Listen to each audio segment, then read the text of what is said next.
The first thing Clara Bennett heard was laughter. Not polite laughter, not the soft, expensive kind that floated through luxury restaurants over champagne and candlelight. This laughter was sharp, cruel, meant to cut. She stood beside a white-clothed table in the center of Bella Rosa, one of Manhattan's most exclusive restaurants.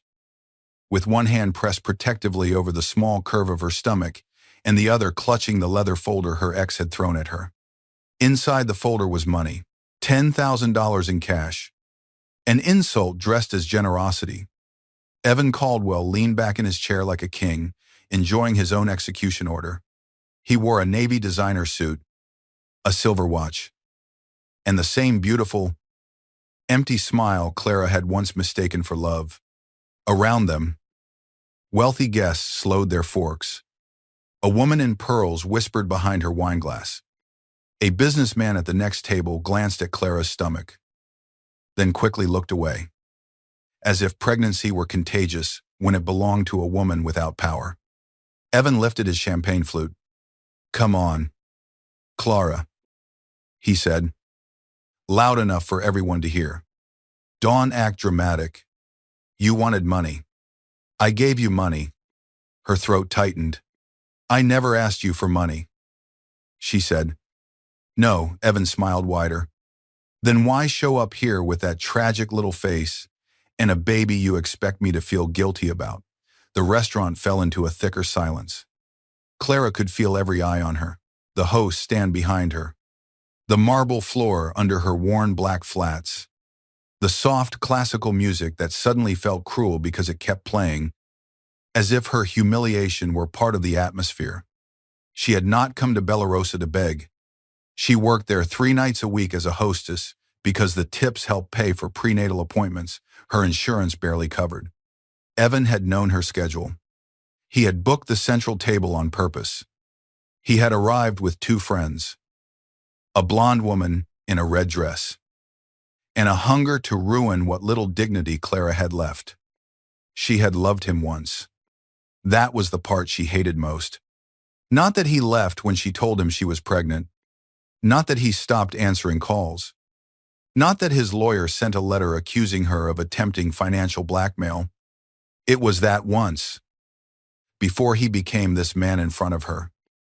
She had believed him when he touched her face and promised she would never be alone. Evan stood slowly. He picked up the folder and shoved it against her chest. "Take it," he said, "and tell whoever you need to tell that baby has no father." Something inside Clara went still. Terrible. Frozen stillness. Her fingers tightened over the folder. She wanted to slap him. She wanted to scream. She wanted to turn and walk out without one tear, without giving him the satisfaction of seeing her break. But the baby moved. A tiny flutter under her palm, and that nearly destroyed her. Evan saw her eyes shine and smirked. "There it is," he said softly, then louder. For the room, the performance, the blonde woman beside him covered her mouth, pretending not to laugh. Clara turned toward the exit. She only made it 1 step. Evan caught her wrist. Not violently enough for the guest to gasp. Just firmly enough to remind her that he knew exactly how much pressure to use without leaving a mark. "Don't walk away from me while I'm talking to you," he said. Clara looked down at his hand on her skin. "Let go." Evan leaned close. His cologne was expensive and sickeningly familiar. "You should be grateful I'm giving you anything," he whispered. Then the front doors opened. The entire restaurant changed. Not because of noise, because of silence. It rolled through Bella Rosa like a blackout. The maitre d' stepped back. A waiter froze with a bottle of wine in his hand. 2 men near the bar straightened as if someone had pointed a gun at their spines. Clara turned. Roman Valenti stood at the entrance in a black overcoat, black suit, an expression so calm it made the room feel suddenly unsafe. He was tall, broad-shouldered, and devastatingly still. Not handsome in a warm way. Handsome like a locked door in a burning house. Dark hair, dark eyes, a face carved out of restraint and danger. 3 men in black suits entered behind him. No one announced him. No one needed to. Clara had heard the name before. Everyone in Manhattan had. Roman Valenti, owner of hotels, casinos, shipping companies, and half the secrets buried along the East Coast. A man photographed beside senators and feared by men who never feared the police. People said he controlled the city without raising his voice. And now he was looking directly at Evan's hand on Clara's wrist. "Release her," Roman said. 2 words. No anger. No volomi. Evan let go so fast Clara almost stumbled. Roman crossed the restaurant. Every step sounded quiet and final. Ivan's face lost color. "Mr. Valenti," he said, trying to smile. "This is a private matter." Roman stopped beside Clara. For one terrifying second. He looked at her stomach. Then at her face. Clara forgot to breathe. There was recognition in his eyes. Not surprise. Recognition. As if he had been expecting to find her exactly like this. Roman removed his black coat. The movement was slow, controlled, almost intimate. Before Clara could react, he placed it over her shoulders. The coat was heavy, warm, and smelled faintly of cedar, rain, and smoke. It swallowed her thin black work dress, covered the curve of her body, shielded her from the eyes still fixed on her like knives. Roman's hand hovered near her shoulder, almost touching, then stopped. That restraint shook her more than if he had touched her. Evan laughed once, but it came out wrong. "What is this?" he asked. Some kind of joke. Roman turned his head. "No." Evan's jaw clenched. "You don't even know her." Roman's eyes sharpened. "I know enough." Clara looked up at him, confused, afraid, and suddenly too aware of every inch of space between them. Roman faced the room. "The child already has my name." No one moved. Even the music seemed to disappear. Even stared at him. The blonde woman lowered her glass. Clara felt the words pass through her like lightning. "The child already has my name. Not will have. Not could have. Already." Roman reached for the folder in Clara's hand. She did not give it to him. He looked down at her, and something almost like approval flickered across his face. So he did not take it from her. Instead, he turned to Evan. "You offered a pregnant woman cash in public and called it mercy," Roman said. "That was your first mistake." Evan swallowed. Roman's voice lowered. "Touching what belongs under my protection was your second." Clara stiffened at the word belongs. Roman noticed. His gaze returned to her. "Quieter now. Walk with me." Clara Bennett. The sound of her full name on his lips made her blood run cold. "You know my name," she whispered. "I know who put you in danger." Before she could ask what he meant, a flash went off near the bar. Someone had taken a picture. Roman did not even look. One of his men moved. The phone disappeared. Evan stepped forward, desperate enough to forget fear. "She's lying to you," he snapped. "Whatever she told you, she's lying." "That baby isn't." Roman looked at him. Evan stopped. The silence that followed was more humiliating than a shout. Roman offered Clara his hand. Not demanding, not pleading, just waiting. Clara looked at his hand. Strong, scarred along the knuckles. A signet ring on his little finger. Black stone set in gold. A hand that could destroy a man. A hand that had just covered her shame in front of an entire room. She did not take it. Instead, she lifted her chin and walked past him on her own. For the first time that night, Roman Valenti almost smiled. Outside, Manhattan glittered cold and bright under the winter night. Black SUVs lined the curb like a funeral procession. Clara stopped beneath the restaurant awning, Romanesque coat wrapped around her, the folder of cash still in her hand. Her knees wanted to shake, but she refused to let them. Roman came out behind her. "Get in the car," he said. "No." His bodyguards looked at her as if no one had used that word to him in years. Roman only studied her. "Evan Caldwell is not just a coward," he said. "He is a liability. Tonight he made you visible." "I was already visible," Clara said. "He made sure of that. You do not understand what kind of attention he brought to you." "Then explain it." A car door opened. Roman gestured toward it. In the vehicle, Clara let out a humorless laugh. "You just told a restaurant full of people, 'My baby has your name.' You know my full name. You came in at exactly the right second. And now you expect me to get into your car because you say, 'I am in danger'?" Roman's eyes held hers. "Yes." "Do women usually obey when you say things like that?" "No." That answer startled her. He stepped closer, stopping just outside the edge of impropriety. "They obey when they realize I am the safer danger." The city noise faded around them. Clara hated that she believed him. She hated more that Evan had made the world feel unsafe enough for Roman Valenti to seem like shelter. "What do you want from me?" she asked. Roman looked back toward Bellarosa, where Evan was still visible through the glass, furious and pale. "The truth," he said. Then he looked at her stomach. "And to keep his enemies from using you to get to me." Clara went cold. His enemies. Roman opened the SUV door wider. "Your ex sold your name to the Morelli family 2 nights ago." The folder slipped from Clara's hand. Cash scattered across the sidewalk like fallen leaves. Roman did not look at the money. Neither did Clara. Inside the SUV, the leather seats were warm, the windows dark, the city outside turning into streaks of gold. Clara sat as far from Roman as possible, though his coat still covered her shoulders like a claim she had not agreed to. He sat beside her, one arm resting along the door.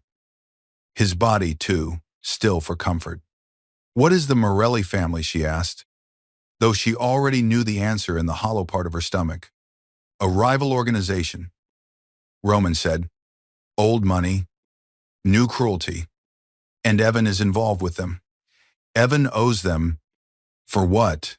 Roman looked at her. "Everything." Clara pressed a hand to her stomach. The baby moved again, faintly. Romanes's gaze dropped for half a second. His expression did not soften. But something in the air changed. "You were scaring me," Clara said. "I know. You don't sound sorry." "I'm not sorry you were scared. Fear keeps people alive." She turned toward him sharply. "I've been afraid for months. It didn't protect me. It just made me tired." For the first time, Roman looked away. The city lights slid over his face. "Then be angry instead," he said. "Anger has better instincts." Clara stared at him. There was something impossible about him. Cruelty would have been easier. A villain would have been easier. But Roman's coldness was not empty. It was controlled around something heavier. "Why did you say the child had your name?" she asked. "Because no one touches a Valenti. My baby is not a Valenti. Tonight, to every enemy listening, it is. You used my child as a shield. I used my name as one." The answer landed hard. Clara wanted to reject it. She wanted to throw his coat back in his face and demand to be taken home. But home was a one-bedroom apartment with a broken lock, unpaid bills on the kitchen counter, and Evan's lawyer leaving messages that made her hands shake. Roman reached into his jacket and removed a black folder. He placed it between them. Clara did not open it. "What is that?" "Proof." "Of what?"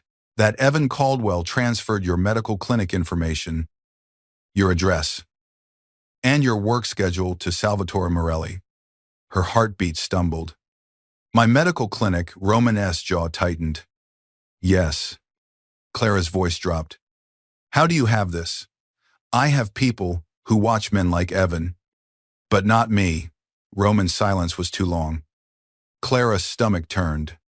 You watched me? No. His voice was immediate. I protected you after you became connected to me. I don't even know you. You do. The SUV slowed at a red light. Roman turned his hand palm up on his knee. There, across the inside of his wrist, was a healing cut. Clara stared at it. A memory returned in pieces. A dark alley behind a prenatal clinic. Rain hissing against pavement. A man in a black suit stumbling against a brick wall. Blood soaking through his white shirt. Clara had been leaving her appointment late because the clinic's billing system went down. She had heard the crash behind the building, seen two shadows running, and found him there. She had not recognized him then. His face had been half hidden in rain and pain. He had told her to leave. She had not. She had pressed her scarf against his wound with trembling hands and called 911. But he grabbed her phone and whispered, "No police." She should have run. Instead, she had said, "Then tell me who to call before you bleed out on my shoes." He had looked at her like no one had spoken to him that way before. A black car arrived 3 minutes later. Men took him. One of them gave Clara back her ruined scarf in a plastic bag. Another told her to forget what she had seen. She had tried. But that night, she found a black signet ring in her coat pocket. It must have fallen there when she was pressing the scarf to his side. The next morning, the ring was gone from her apartment. No door broken, no window open, just gone. Clara slowly looked at Roman's hand. The same ring sat on his finger. "It was you," she whispered. Roman watched her carefully. "Yes. You broke into my apartment. I had someone retrieve. What would have gotten you killed if the wrong person found it? You had someone break into my apartment." His expression did not change. "Yes." Clara laughed once. Breathless and furious. "That's supposed to make me feel better." "No." "Good. Because it doesn't. I also replaced your lock." She blinked. "What?" "And the window latch. Your landlord used cheap hardware." For one insane second, Clara almost smiled.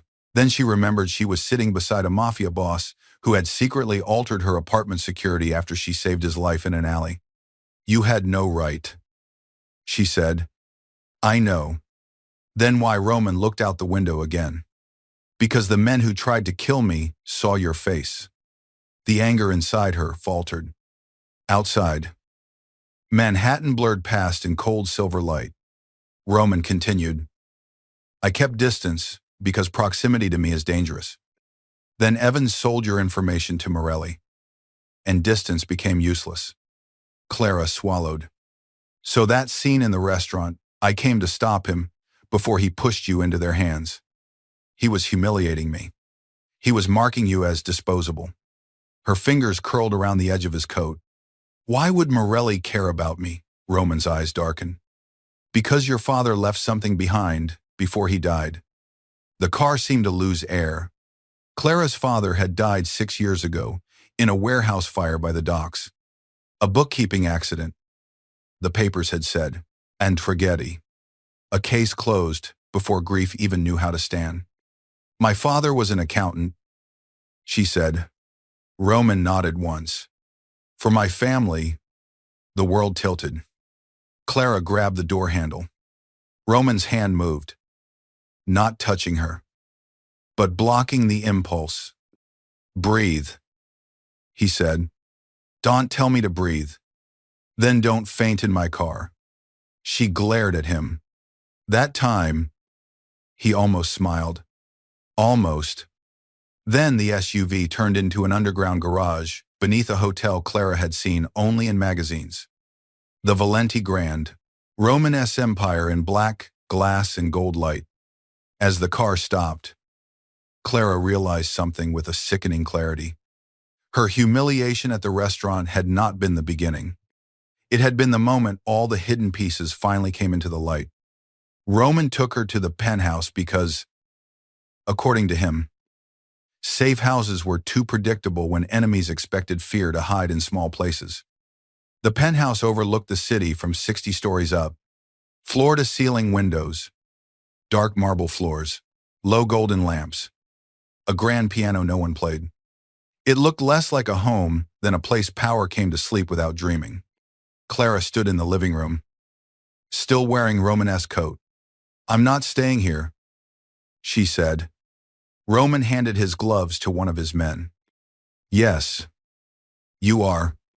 "No, I'm not." His bodyguards exchanged glances. Roman looked at them. "Leave." They did. The silence after the doors closed was huge. Clara removed his coat and placed it carefully over the back of a chair. "I am not your prisoner," she said. "No. Then I can leave." "Yes." She stared at him. Roman walked to a side table and poured water into a glass. "Not whiskey. Water." He brought it to her. "But if you leave, Morelli will find you before sunrise." Clara did not take the glass. "I don't know what my father has to do with this. I don't know what Evan did.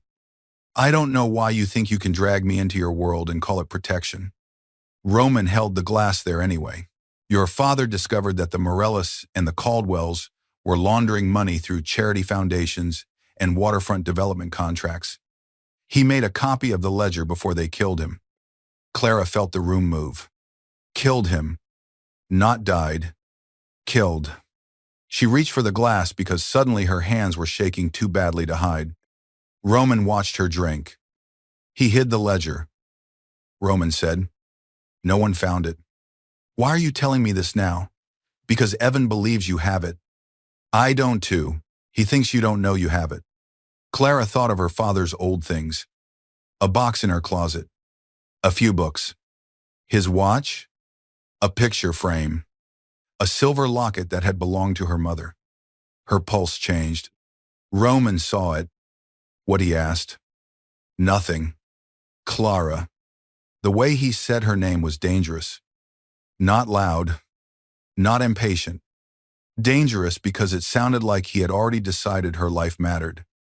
She lifted her chin. "You don't get to use that voice on me." "What voice?"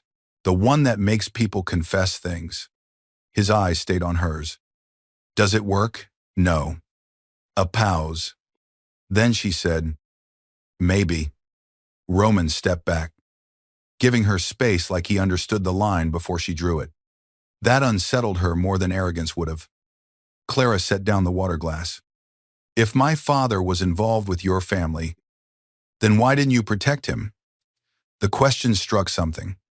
She saw it in the slightest tightening around Roman's mouth. "I was 24, he said, "not yet head of the family. My father believed your father was stealing from us. He refused to listen when I said the numbers didn't make sense. By the time I proved it, he stopped. The city burned behind him. By then, my father was dead too." Roman said, "And yours was gone." Clara searched his face for manipulation. She found control. Regret buried so deep it had turned to stone. "Why should I believe you?" she asked. "You shouldn't." The honesty startled her. Roman reached into his pocket and removed a phone. "My driver will take you anywhere you want to go. I will place 2 men near you. Whether you approve or not. You will not see them unless there is danger." "That sounds like being followed." "It is. You re unbelievable. I've been called worse." Clara turned toward the windows. Below, Manhattan looked beautiful because distance hid all the teeth. She thought of her apartment, Evan's hand around her wrist, the way guests had watched her cry like she was part of the evening's entertainment. Then she thought of her baby. "No father," Evan had said. The words still hurt. Not because Clara wanted Evan back, because a child should never begin life as someone's punchline. She looked back at Roman. "If I stay, there are rules." His brows lifted slightly. The Mafia Boss of Manhattan, amused by a pregnant hostess giving him conditions in his own penthouse. Say them. I keep my phone. I call my doctor. I decide what happens with my baby. You don't touch me unless I say you can. You don't call me yours. And you tell me the truth? Even if it makes you look like a monster. Roman's gaze lowered briefly to her stomach, then returned to her face. Agreed. That easily, no. He moved toward the door. Nothing about you appears easy. He left before she could answer. Clara stood alone in the penthouse, surrounded by luxury, danger, and the lingering warmth of his coat. And for the first time in months, she did not feel abandoned. That frightened her most of all. The next morning, Clara woke to sunlight spilling across silk sheets and a woman in a gray suit knocking politely at the bedroom door.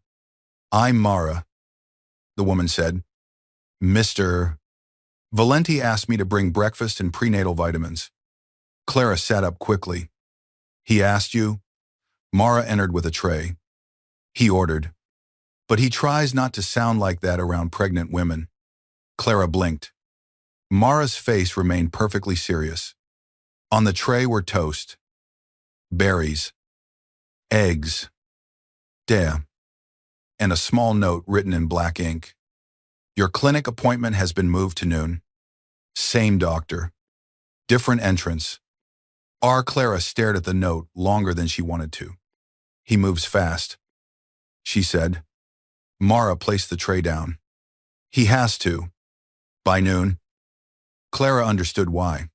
The video from Bella Rosa had spread everywhere. Not the entire confrontation, just the most explosive part. Evan grabbing her wrist. Roman draping his coat over her shoulders. Roman saying, the child already has my name. The internet had turned her into a scandal before she finished breakfast. Pregnant mystery woman claimed by Roman Valenti. Mafia boss humiliates Manhattan heir in luxury restaurant. Who is Clara Bennett? She stared at the headlines on her phone until the words blurred. Roman entered the living room without knocking. Dressed in black again. Expression unreadable. Dawn read comments. He said. Clara looked up. That's your advice. It's practical. My face is everywhere. Yes. My baby is everywhere. His jaw tightened. No. Your baby is protected. You keep using that word like it fixes everything. It fixes more than panic does. She stood, anger rising. You made a public claim over my life, and now strangers think I'm your mistress. Your secret lover. Or some gold digger who trapped you. Roman's eyes cooled. Anyone who uses that word about you will regret it. That is not the point. It is part of the point. No, the point is, I had a life before you walked into that restaurant. He looked around the penthouse, then back at her. You had a man selling your address, a rival family looking for your father's ledger, and an ex preparing to declare you unstable in court. Clara went still. What court? Roman held out a document. She took it. Her hands tightened as she read. Evan had filed a sealed petition questioning her mental fitness, alleging that Clara was attempting extortion, fabricating paternity, and behaving unpredictably during pregnancy. Her vision darkened at the edges. He was going to take the baby from me, she whispered, or scare you into disappearing before the birth. Clara sank onto the sofa. Roman crouched in front of her. The movement shocked her. Men like him did not lower themselves, but he did. Slowly, carefully, still not touching. Look at me, he said. She did. His eyes were dark enough to hide violence. He will not take your child. Clara's laugh broke in the middle. You can promise that. Roman's voice dropped. I can.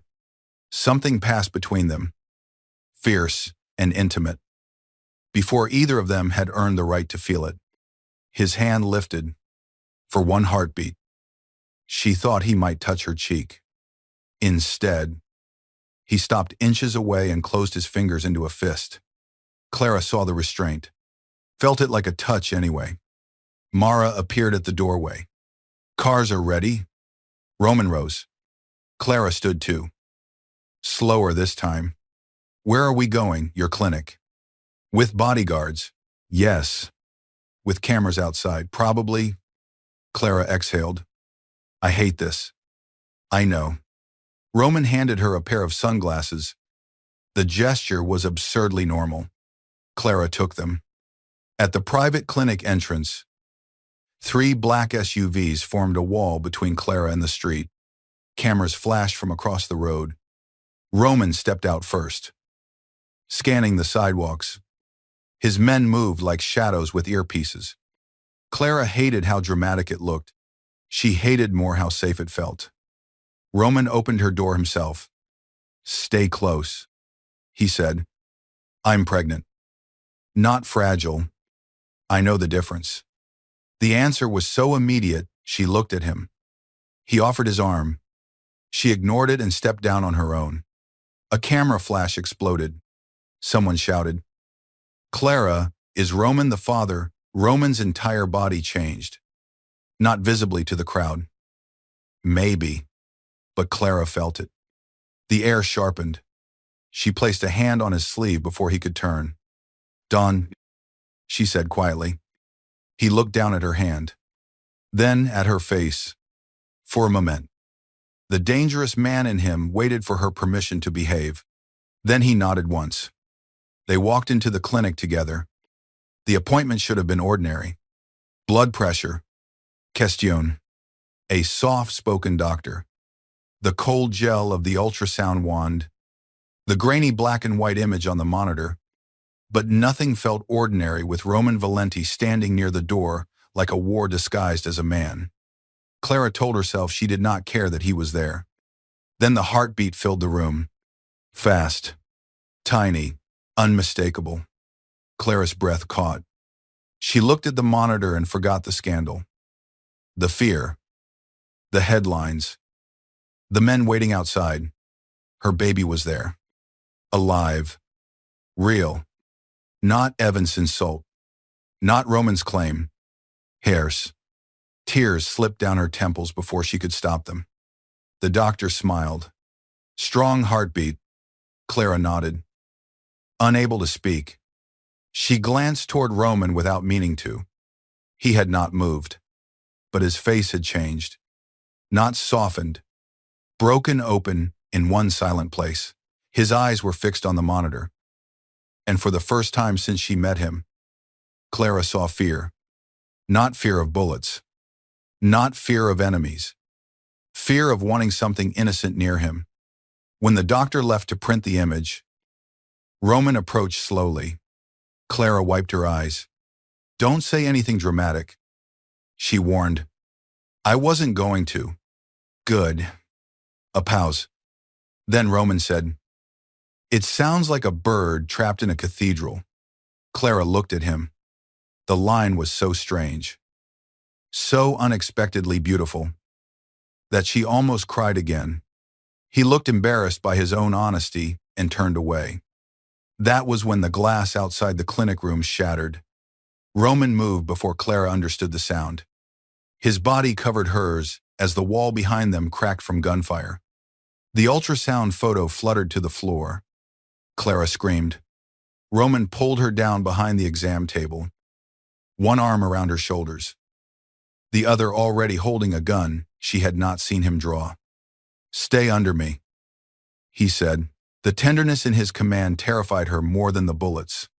Outside, men shouted. Glass broke. The clinic alarm wailed. Roman's body was heavy over hers, shielding her completely. Clara's cheek pressed against his chest. She could feel his heartbeat. Steady. Too steady. How are you calm? She whispered. His mouth was near her hair. I'm not.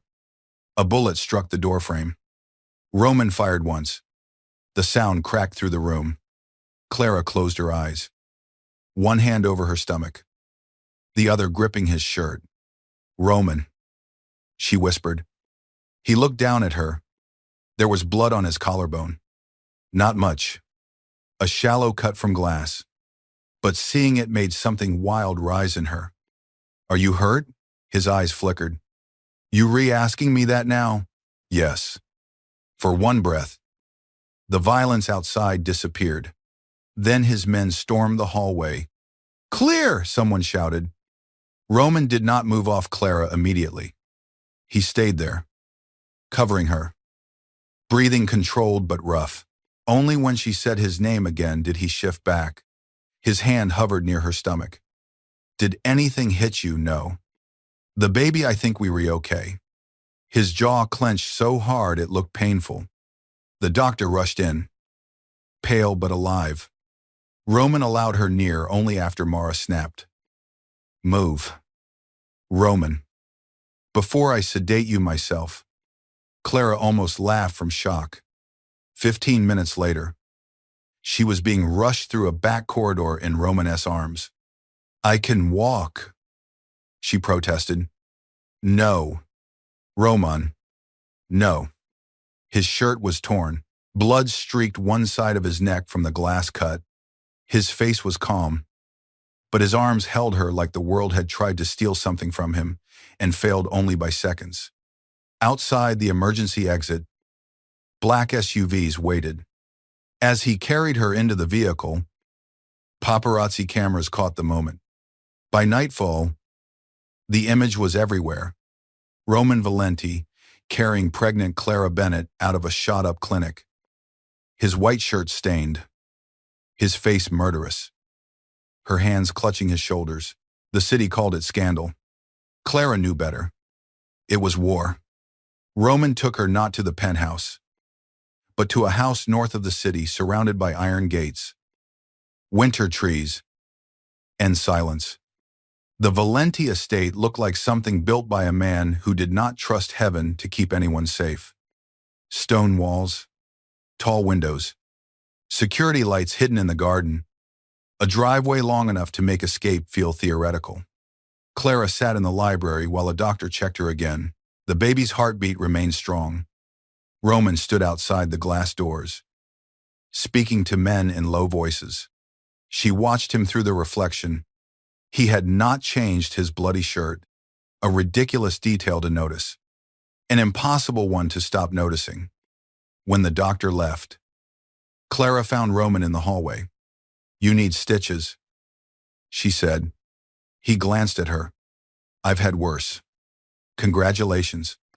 Sit down. His brows rose. Clara pointed to a chair. I'm serious. For a second, none of his men breathed. Then Roman Valenti sat. Mara brought a medical kit. Clara cleaned the cut along his collarbone with hands that only shook once. Roman watched her face. Your pulse is still fast, he said. So is yours. No. She pressed antiseptic a little harder. His jaw flexed. Now it is. A fragile silence opened between them. Clara focused on the wound. You could have died today. So could you. That isn't an answer. It is the only one that matters. She looked up. He was too close. Sitting. He was nearly eye level with her stomach. His gaze dropped there, and the air changed again. Roman. His eyes returned to hers. What? You can look at my child like you already grieving them? A muscle worked in his cheek. I don't know how else to look at something I cannot control. Her chest tightened. That's honest. You asked for truth. Yes. She taped gauze over his cut. So tell me the truth now.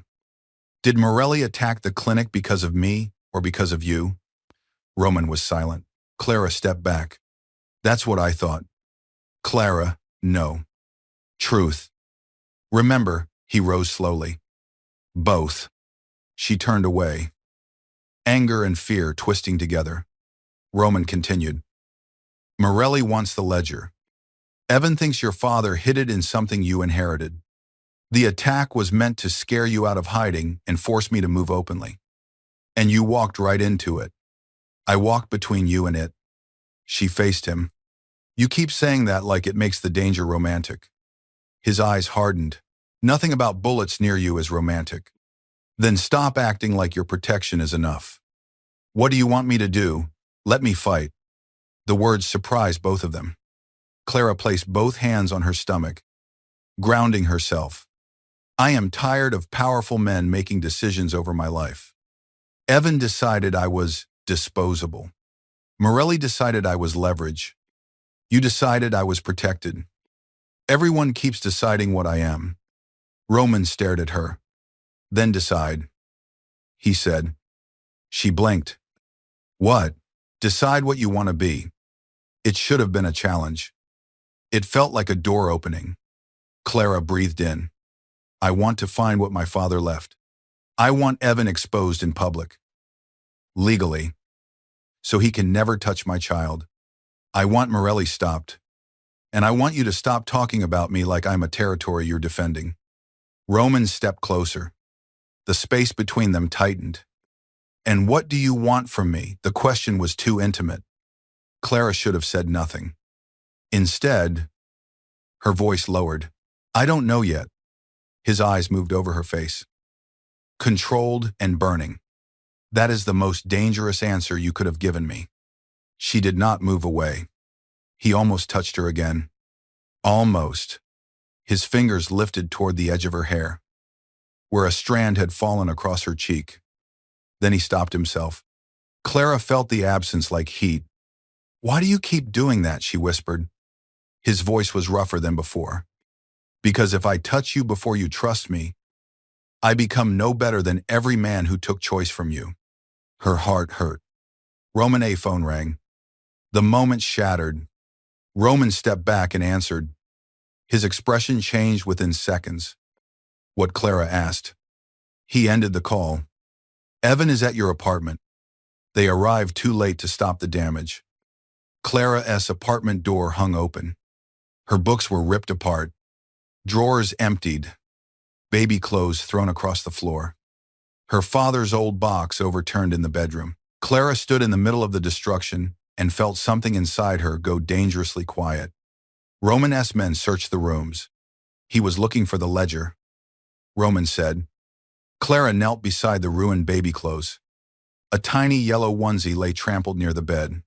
She picked it up. Her face did not crumple. That would have been easier. Instead, she folded it slowly. Roman watched her, and fury moved through him like a storm behind glass. Tell me where Evan is, she said. No. She looked at him. No, you are not going near him angry.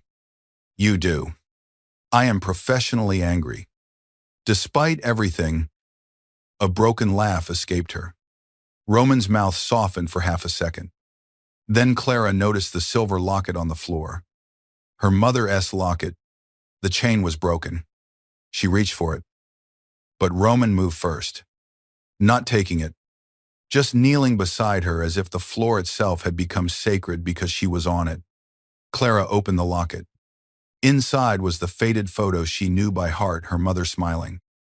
Her father's hand on her shoulder. But behind the photo, the backing had loosened. Clara frowned. She pulled it free.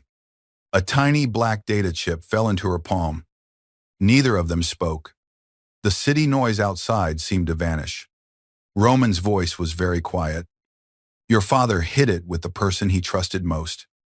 Clara closed her fist around the chip. My mother. Roman nodded. Clara's eyes filled. All those years, she had worn the truth around her neck without knowing. Her father had not abandoned justice. He had left it for her. Then Roman's phone buzzed. A video message appeared from an unknown number. Clara watched Evan's face fill the screen. He stood somewhere dark, smiling too hard. Clara. Sweetheart, he said. I know you found it. Bring it to the old St. Agnes Church by midnight. Come alone. Or I send the court everything I have on your new protector. The camera shifted. A man sat tied to a chair, bleeding from the mouth. Clara gasped. Mister. Duval, her landlord. The old man who fixed her sink for free and brought soup when morning sickness left her weak. Evan's voice continued. And before Roman tells you not to care, remember, this poor man only got involved because you lived in his building. The video ended. Clara's hands shook around the locket. Roman took the phone gently from her. Absolutely not. Clara turned to him. He'll kill him. Evan does not get you. You don't get to decide. Roman's face hardened. If you go there, Morelli will take you. Then we don't let him. Roman stepped close, all restraint cracking at the edges. You think I am afraid of a church full of Morelli men? I am afraid of one bullet fired by a coward who does not know your worth. The words hit her harder than a confession. Clara stared at him. Roman looked almost angry at himself for saying it. Then he turned away. I will get Duval. No. He stopped. Clara wiped her tears with the back of her hand. We will get him, and we will end this with evidence. Not just blood. Roman looked back slowly. You are asking me to walk into a trap with you. Yes. Pregnant? Yes. Carrying the only evidence that can collapse Morelli's political protection? Yes. His eyes burned. You terrify me. Clara Bennett. She stepped closer. Good. Now you know how everyone else feels around you. This time, Roman did smile. It was brief, beautiful, and dangerous enough to ruin her. St. Agnes had been abandoned for 12 years. Its stained glass windows were cracked. Its stone steps were covered in dead leaves. Moonlight fell through holes in the ceiling, turning the aisle silver and cold.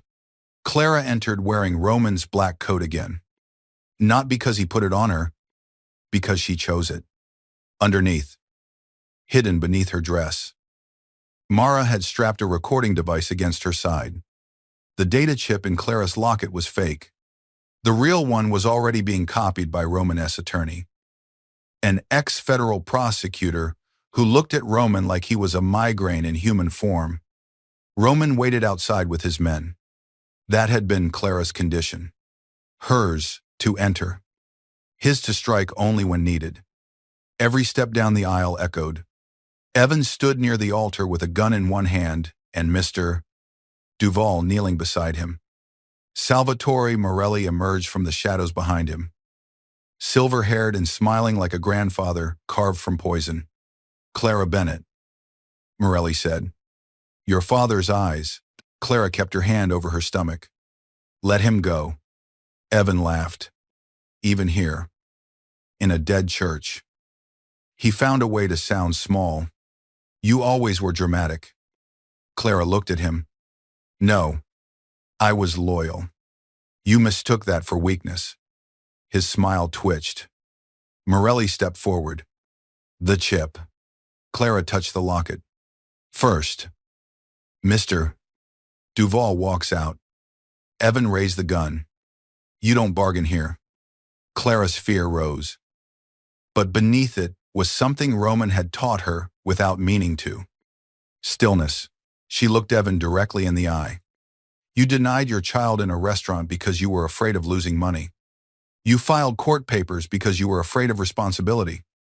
You sold my address because you were afraid of Morelli. And now you're holding a gun because without one, no one listens to you. Evan's face twisted. Shut up. Morelli chuckled. She has teeth. She has nothing. Evan snapped. She has no family. No husband.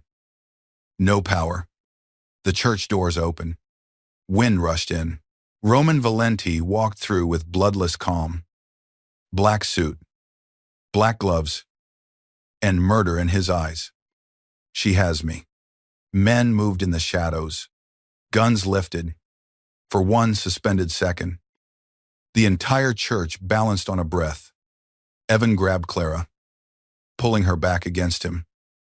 Gun near her shoulder. Clara froze. But Roman did not. He stopped halfway down the aisle. Not because he was afraid for himself, Because Clara felt Evan's hand shaking, Roman's voice was quiet. "Take your hand off her." Evan laughed wildly. "You won't shoot. Not with her this close." Roman's eyes did not leave Clara slash. "No," he said. "I want it." Morelli smiled. "Love has made you predictable." Roman's gaze slid to him. "No. Love has made me patient."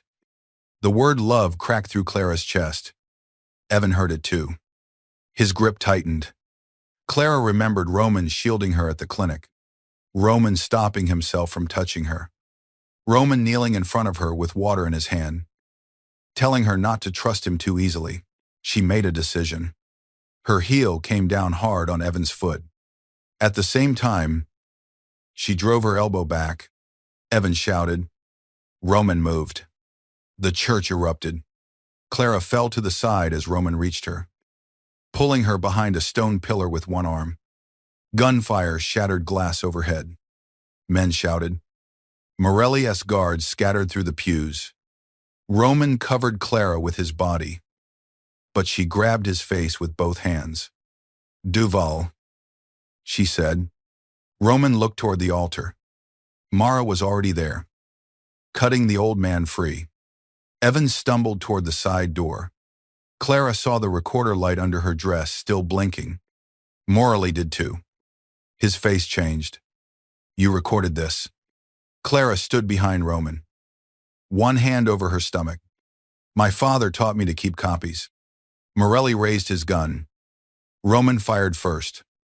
The shot struck Morelli's hand, sending the weapon spinning across the floor. Not dead, disarmed, ruined. Roman stepped toward him. Morelli, bleeding and furious, laughed through clenched teeth. "You think evidence matters? I own judges." Roman looked at Clara.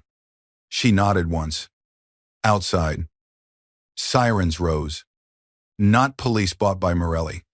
Federal agents. Roman's attorney had not wasted time. Evan crawled near the side aisle, reaching for a fallen gun. Clara saw him. Roman was turned toward Morelli. For one heartbeat, Clara moved before fear could stop her. She picked up a heavy brass candle holder and slammed it down on Evan's wrist. He screamed. The gun slid away. Clara stood over him, shaking, breathless, alive. Evan looked up at her with hatred. "You ruined my life." He spat. Clara's voice did not tremble. "No, I stopped letting you ruin mine." Roman came to her side. His hand found her elbow. Gentle this time. A question. Clara leaned into it. An answer. Federal agents flooded the church. Morelli was dragged out under cameras that had been waiting beyond the gates. Evan screamed accusations until Mara handed one agent the recording from Clara's body and another the copied ledger. The scandal broke before dawn. Not Clara's scandal. Theirs. Caldwell. Morelli. Judges. Shell companies. Bribed officials. Charities used as laundering routes. Medical records stolen. Court filings falsified. And at the center of every headline was not the pregnant woman Evan had tried to humiliate. It was the evidence her father had died protecting. Clara Bennett became the daughter of a murdered whistleblower. Evan Caldwell became a criminal defendant, and Roman Valenti became something the city did not know how to name. A monster who had protected the truth. 3 days later, Clara sat in Romanesque library while snow fell outside the estate windows. The world beyond the gates was devouring the story. Lawyers called. Reporters begged. Evan's friends disappeared from social media as if they had never laughed at Bellarosa. Mr. Duval was safe. Mara was irritated that Clara had used a candle holder while pregnant. Roman had not spoken much since the church. That was the part Clara hated. He had become quieter after saying the word love. Like a man who had revealed a wound and punished himself by building walls around it, she found him on the terrace at midnight, standing in the snow without a coat. Do mafia bosses not feel temperature? She asked. He did not turn. We do. Just dramatic. Clara smiled despite herself. She stepped beside him. Wrapped in a blanket, the Hudson glittered far below. For a while, neither spoke. Then Clara said, "You've been avoiding me." "Yes." That honesty again. Why? Roman looked out at the snow.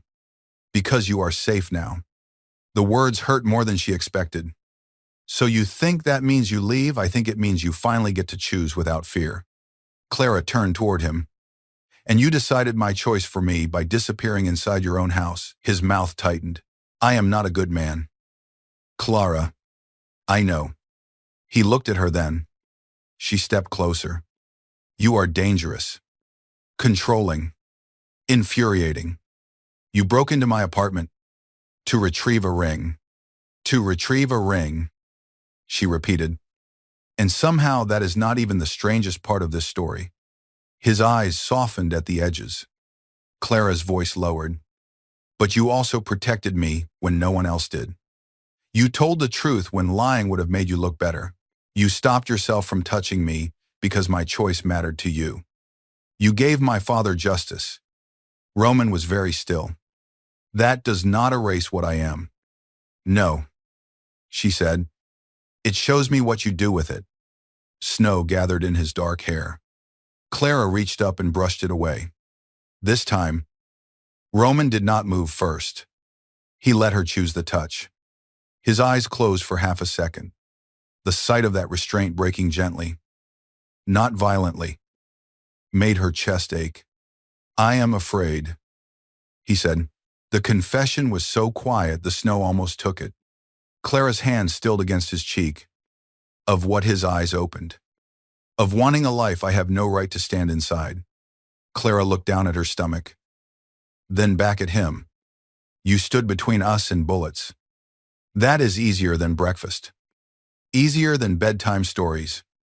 Easier than being trusted by a child who should never have to learn what my name means. My child will learn what I teach them. And what will you teach them about me?" Clara's throat tightened. "That you were the first man who never called them a mistake." Roman's control fractured. Just slightly. Just enough. His hand lifted to her face, stopping a breath away. Clara leaned into his palm. His touch was warm, careful, reverent in a way that did not belong to men like him, and yet somehow belonged completely to this moment. He bowed his head until his forehead touched hers. No kiss. Not yet. Just breath. Snow. Silence. And the terrifying beginning of trust. 2 months later, Evan Caldwell pleaded guilty in federal court after his own fiancée turned over additional evidence to save herself. Salvatore Morelli's empire cracked in public. Roman's enemies grew quieter. Clara moved out of the Valenti estate the same week. Roman did not stop her. That nearly broke them both. She rented a small townhouse with better locks, better light, and a nursery painted soft green. Roman sent no flowers, no jewelry, no dramatic gifts, only a security system installed by a company with no Valenti name attached. And once a week, groceries appeared on her porch. Always practical things. Milk, ginger tea, oranges, prenatal vitamins. Never a note. After the 3rd week, Clara opened the door before the delivery man could leave. Roman stood there instead. Black coat, tired eyes, snow on his shoulders. In one hand, he held a paper bag. In the other, a tiny stuffed bird. Clara looked at it. "What is that? A bird?" "I can see that." For the cathedral heartbeat, her heart folded in on itself. She stepped aside.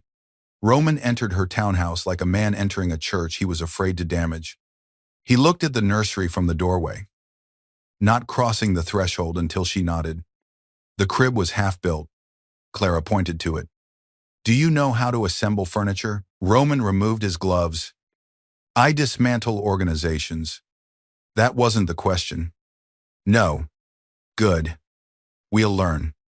For the next hour, Roman Valenti sat on the nursery floor with his sleeves rolled up, reading instructions with the same intensity he probably gave assassination reports.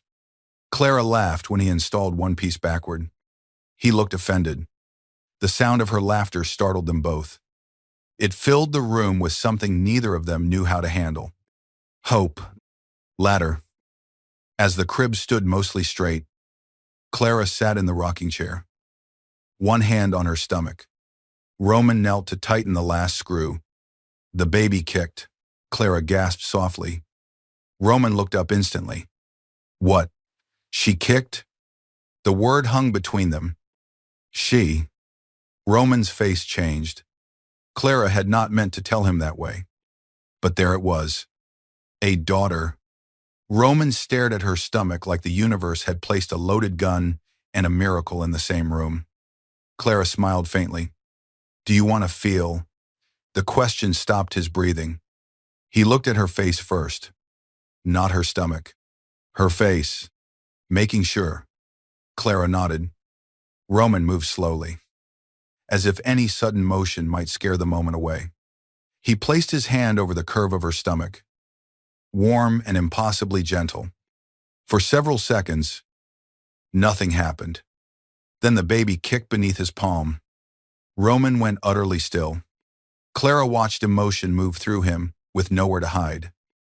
Wonder, fear, devotion, a grief for the man he thought he could never become.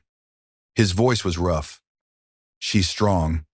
Clara's eyes burned. She has to be. Roman looked up at her. No, he said. She gets to be safe. That was the moment Clara kissed him. Not because the danger was over, not because he had saved her, because he had finally understood the difference between protection and peace. The kiss was slow, restrained, and devastating. Roman did not take. He waited. Clara felt the control in him. The hunger locked behind honor. The dangerous man choosing gentleness because she deserved nothing less. When she pulled back, his eyes were darker than before. Clara, he whispered. Yes, if I kiss you again, I will not know how to forget it. She touched his face. Then don't to you. Spring came late that year. By the time Clara went into labor, the city had changed around them. Evan was awaiting sentencing. Morelli's trial had begun. Clara's father's name had been cleared in every paper that once ignored his death. Roman arrived at the hospital before the second contraction ended. No entourage this time. No black SUVs blocking the world. Just him, pale with terror, holding the overnight bag Clara had forgotten by the door. Mara arrived 5 minutes later and told him he looked like a haunted statue. Clara laughed, then cursed through another contraction. Roman stayed beside her through every hour. He did not command, did not threaten, did not turn pain into drama. He held her hand when she asked, let go when she needed, wiped her forehead with a tenderness that made the nurse glance twice. And when Clara finally heard her daughter cry, the sound split the world open. The baby was placed against her chest, tiny and furious and perfect. Clara sobbed. Roman stood beside the bed, one hand over his mouth, eyes wet in a way no enemy would ever live to describe. She's here, Clara whispered. Roman nodded, but no sound came. The nurse smiled. Does she have a name? Clara looked at Roman. They had argued about this for weeks. Roman had insisted the baby did not need his name to be protected. Clara had insisted names could be chosen out of love, not fear. Now, holding her daughter, Clara knew. Evelyn Rose Bennett Valenti, she said. Roman closed his eyes. When he opened them, the feared boss of Manhattan looked undone. Clara, she has my father's courage. Clara whispered. My mother, S. Lockett. And your name. Not because you claimed her first, She reached for his hand. Because you earned the right to stay. Roman sat carefully on the edge of the bed. The baby quieted at the sound of his voice before he even spoke. He touched one tiny fist with the back of his finger. Hello, Evelyn, he said, voice breaking almost invisibly. You terrified me before we met. Clara laughed through tears. Roman looked at her then. In that hospital room, full of soft morning light, he was still dangerous, still feared, still a man with shadows behind him and blood in his history. But he was also the man who had placed a coat over Clara's shoulders when the world laughed. The man who had turned a public wound into a shield. The man who had learned that love was not possession. It was staying without stealing, protecting without owning, wanting without taking. 3 weeks later, Bella Rosa reopened after renovations. Clara did not want to go back. Roman did not ask her to, but when the owner sent a private apology and asked if she would allow them to host a charity dinner in her father's name, Clara said yes. Not for the restaurant, for the girl she had been that night, the one frozen beside a table while people whispered.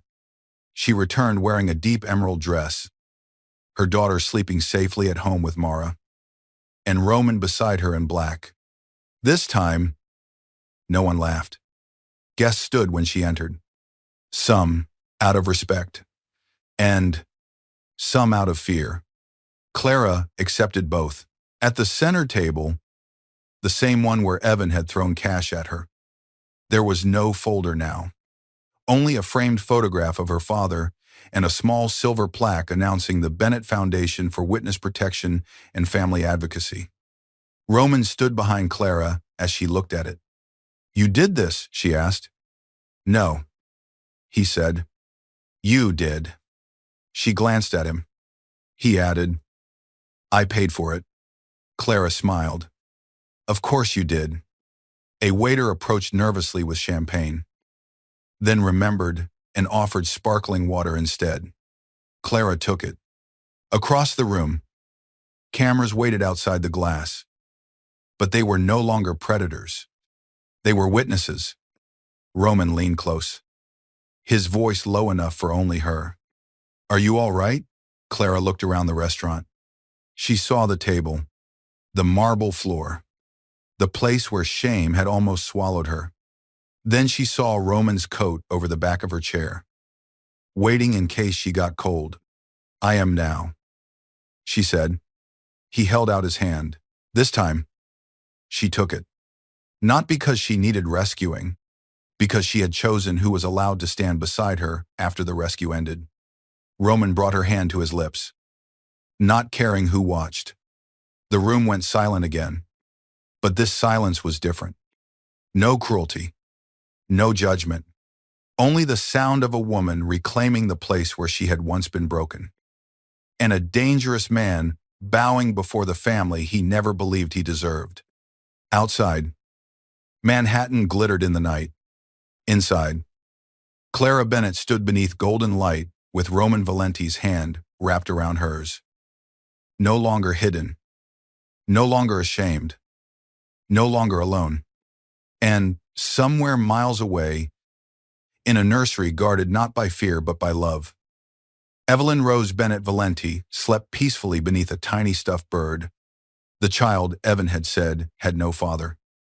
The child Roman had claimed before he knew how deeply he would love her.